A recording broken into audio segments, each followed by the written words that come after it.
داستا شان مبارک ستا ایمان مبارک داستا شان مبارک ستا ایمان مبارک مبارک مبارک رمضان مبارک رمضان مبارک رمضان مبارك. الحمد لأهله والصلاة على أهلها وبعد.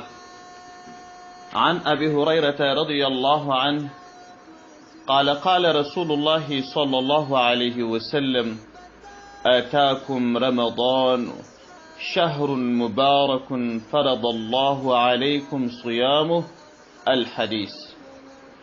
حضرت ابو هريره رضی الله عنه فرمایي چې رسول اکرم صلی الله علیه وسلم وفرمایل: تاسو ته د روژې مبارکه میاشت راغلل.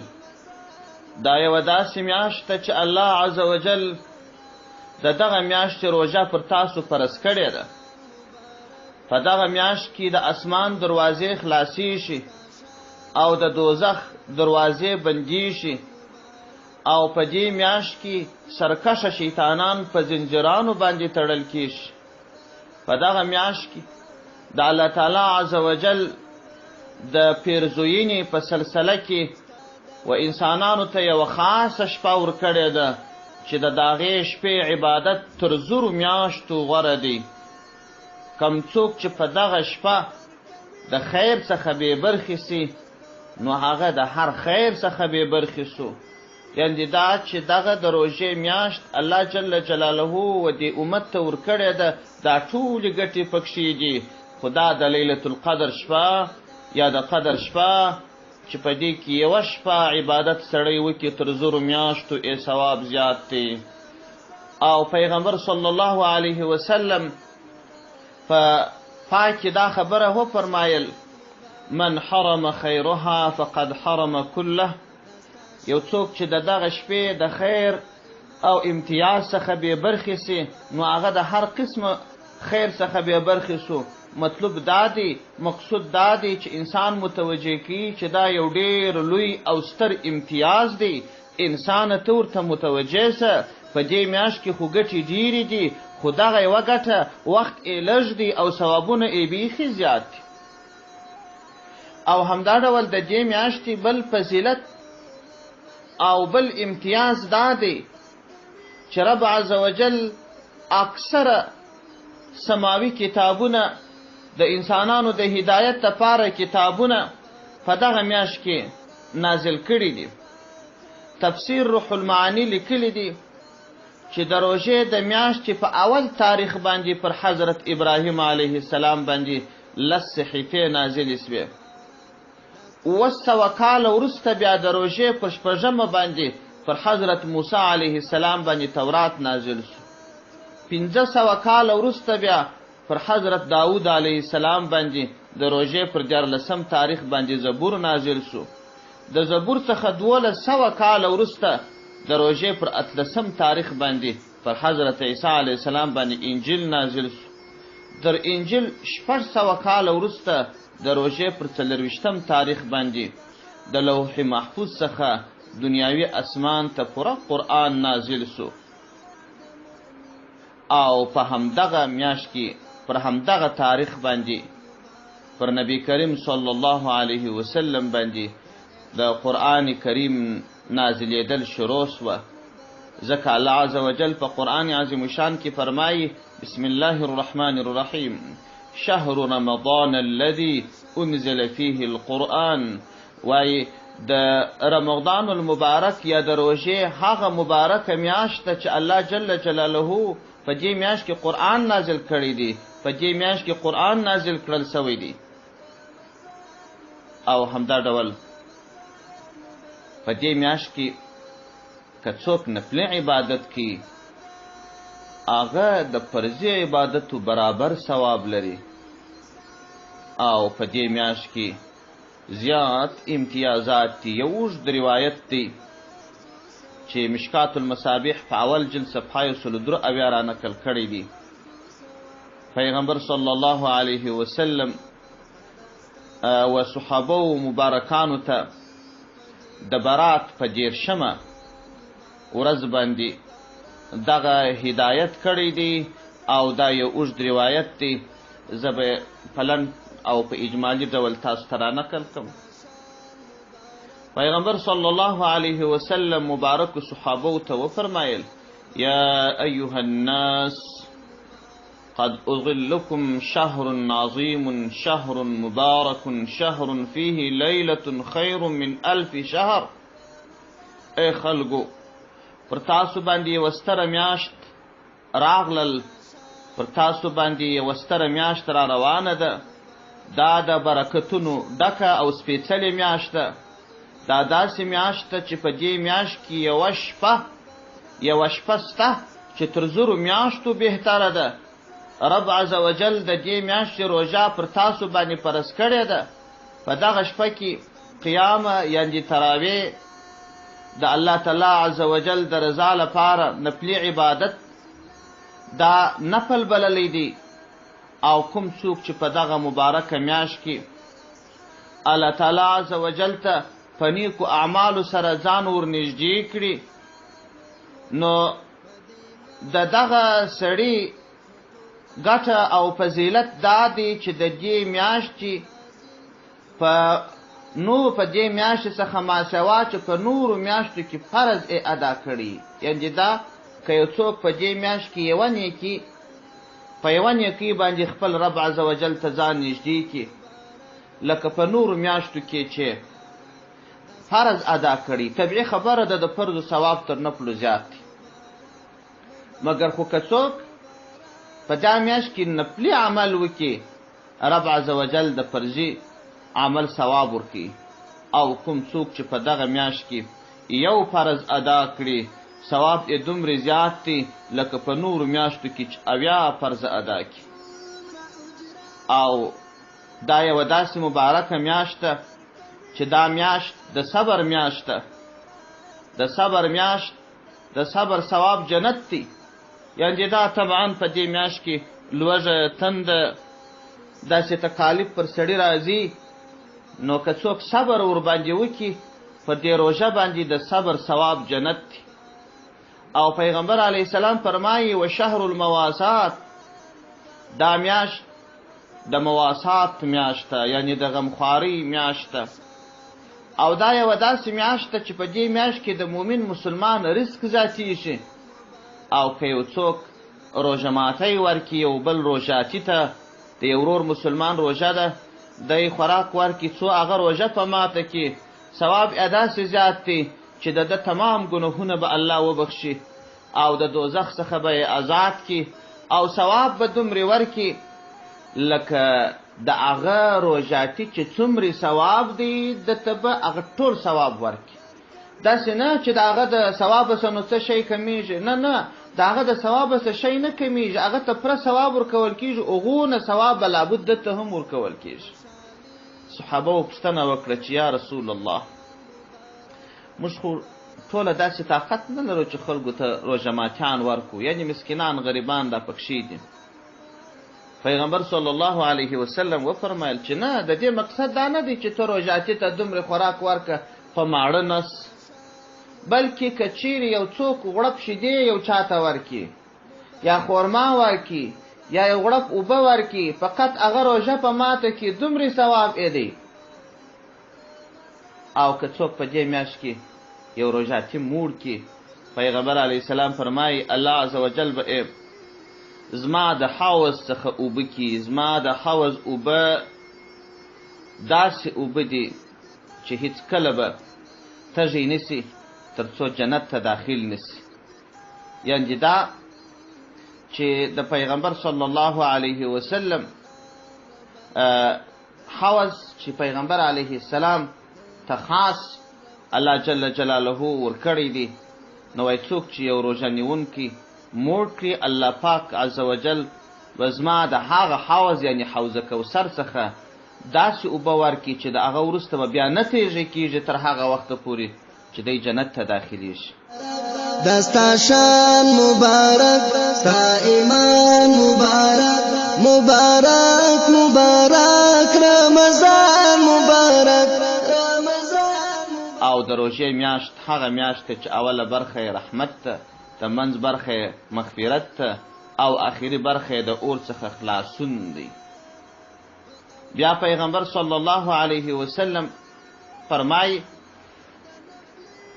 وای کچیر یو څوک په دغه میاشت کې د خپل مملوک یعنی د تر لاس لاندې چې کم کسان دي پر هغه باندې د کار سپکوالی راولي، الله جل جلاله به دته د تمامو ګناهونو بخښ وکړي او دی به د اور څخه آزاد کړي. یعنې دا که د سړي مزدور وي یا څو مزدوران وي یا ماتحتان وي، پر هغو باندې چې کار بوج پخوا څونه و هغه لږ راکم کړي، یعنې لږ لږ کار ځینې طلب کړي.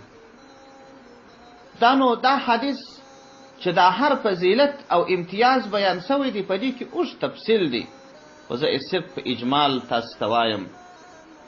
او بل روایت چې بخاری و مسلم دواړو را نقل کړی دی، خصوصا مسلم په جلد اول صفحه 255 کې را نقل کړی دی. پیغمبر صلی الله علیه وسلم فرمایي اذا دخل رمضان فتحت ابواب السماء وفي رواية فتحت ابواب الجنة وغلقت ابواب جهنم وسلسلة الشياطين. پیغمبر صلی الله علیه وسلم فرمایي وای کله چې د روژې مبارکه میاشت داخله سي د اسمان دروازې خلاصې سي. په یو روایت کې راغلی دی چې د جنت دروازې خلاصې سي او د دوزخ دروازې بندې سي او سرکشه شیطانان په دې میاشت کې وتړل سي. خو په هر صورت یو روایت لا درته وایم، نور نو بس دی. پیغمبر صلی الله علیه وسلم څخه الترغیب والترهیب د ابو هریره رضی الله عنه په روایت باندې په 2 جلد صفحه 91 کې یو روایت را نقل کړی دی چې پیغمبر صلی الله علیه وسلم فرمایي اعطیت امتی 5 خصال فی رمضان لم تعطهن امة قبلهم. وازما امت ته 15 داسې امتیازات ورکول سوي دي چې تر دې امت وړاندې کوم بل امت ته نه ورکول سوي. هغه 15 امتیازات څه دي؟ هغه 15 امتیازات دا دي: د روژه نیونکي د خولې هغه بد بوی به الله جل جلاله ته د مشکو تر بوی زیات خوشبویه وي. یعنی د روژاتي سره رب عز وجل دومره محبت کوي چې کله روژاتي روژه ونیسي نو د خالي معدې څخه یو ډول بدبویي راپورته کیږي، یو ډول بوی راپورته کیږي، هغه الله جل جلاله ته د ډیره محبت څخه د مشکو تر بوی هم بهتر دی. دوهم امتیاز دا دی چې د روژې تر ماتولو پورې مایان د روژاتي دپاره د مغفرت غوښتنه کوي. دریم امتیاز دا دی الله تعالی هر ورځ خپل جنت شایسته کوي او بیا ورته فرمایي نږدې دی چې زما نیک بندگان د دنیا مشقتونه د ځان څخه لیرې کړي او تا ته راوګرځېږي، جنت ته خطاب کوي. په دغه میاشت کې سرکش شیطانان تړل کیږي، نو هغه څه ته چې به دوی مخکې ورخلاصېدل اوس هغه ته نسي ورخلاصېدلی. یعنې دا چې کم بد اعمال به دوی په خلکو کول او کومې غوښتنې چې دوی کولې هغه سرکشه شیطانان به بند وي، هغه خپلو اهدافو ته به نسي رسېدلی. ځکه که وکتل چې عام ډول ډېر خلک په روژه کې عبادات تر نورو میاشتو زیات کړي، که د میاشت د دین پروا نه لري. خو که تاسو لیدلي چې د روژې مبارکه میاشت راشي ډېر خلک تلاوتونه شروع کړي، په لباس کې تغییر راولي، په اعمالو کې تغییر راولي. او دا چې دا بعضې د خلکو څخه جنګونه یا څه شیان کېږي هغه کوچني شیطانان وي، یا مخکې شیطان دی عادت کړي پر یو ګناه باندې، په دې میاشت کې چې شیطان نه دی د عادت له مخې بیا هم هغه بعضې وخت څه ګناه د چا څخه کېږي. خو سرکشه شیطانان الله جل جلاله په دې میاشت کې بند کړي دي. او بل آخري 5م امتیاز دا دی چې د روژې په آخره شپه کې روژه نیونکو ته ټول ګناهونه وربخښل کېږي. صحابه کرام پوښتنه وکړه چې یا رسول الله آیا دغه شپه چې موږ ته ټول ګناهونه رابخښل کیږي دا لیلة القدر دی، یعنی د قدر شپه ده؟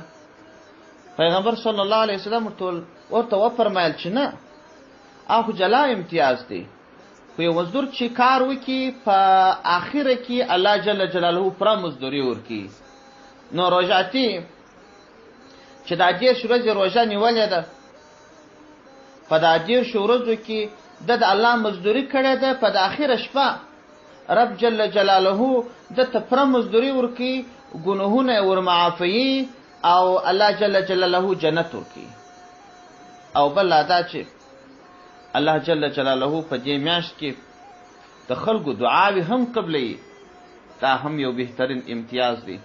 ځکه بل روایت هم الترغیب والترهیب په 2 جلد صفحه 99 کې را نقل کړی دی، هغه هم روایت ابو هریره رضی الله عنه دی.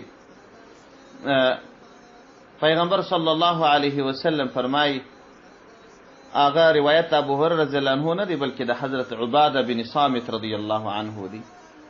پیغمبر صلی الله علیه وسلم فرمایي آتاکم رمضان شهر برکه یغشاکم الله فیه، یعنی د روژې میاشت راغلل چې ډېره د برکت میاشت ده، په دې میاشت کې الله تعالی عز وجل په خپل رحمت سره تاسې پټوي، یعنی خپل رحمت در باندې راچاپېره کوي، رحمت در باندې نازلوي، ګناهونه مو در بخشي او دعاوې مو قبلوي.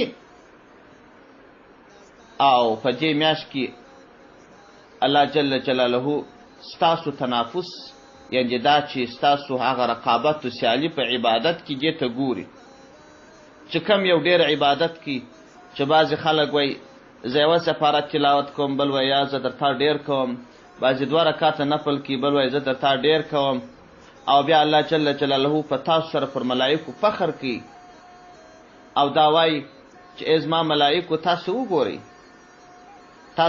زما بندگان څنګه عبادت کوي. خو په دې میاشت کې تر ټولو ستر بدبخته هغه دی چې دومره د رحمتو بارانونه په دې میاشت کې ستا، بیا هم د الله د رحمت څخه ناهیلي وي، یعنې دا چې هغه امتیازات چې په دې میاشت کې دي د هغه څخه ځان نه مستفید کړی. او حضرت ابو هریره رضی الله عنه فرمایي، روایت کوونکی ابو هریره رضی الله عنه دی او حدیث متفق علیه دی، بخاری و مسلم دواړو را نقل کړی دی. من صام رمضان ایمانا واحتسابا غفر له ما تقدم من ذنبه، یعنی څوک چې د روژې د میاشتې روژه ونیسي د ایمان او د ثواب د یقین سره، د هغه ټول مخکې ګناهونه معافي شي. او چا چې د روژې په میاشت کې قیام وکړي، یعنې دا چې تراویح یې وکړلې، نفلي عبادت یې وکړي، لمونځ یې وکړي، د ایمان او د ثواب د یقین سره د هغه مخکې ګناهونه معافي شي.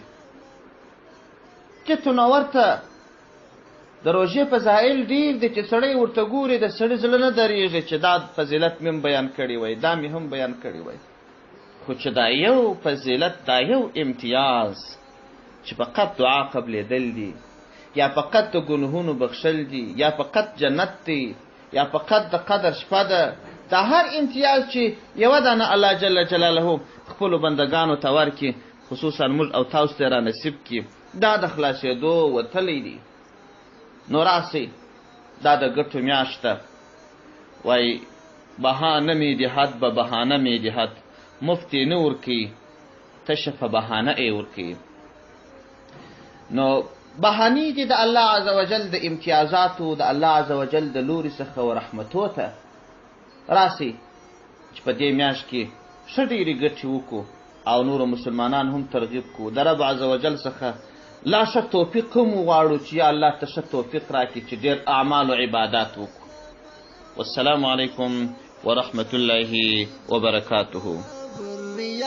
مبارک مبارک مبارک رمضان مبارک رمضان مبارک، دستا شان مبارک ستا ایمان مبارک، دستا شان مبارک ستا ایمان مبارک، مبارک مبارک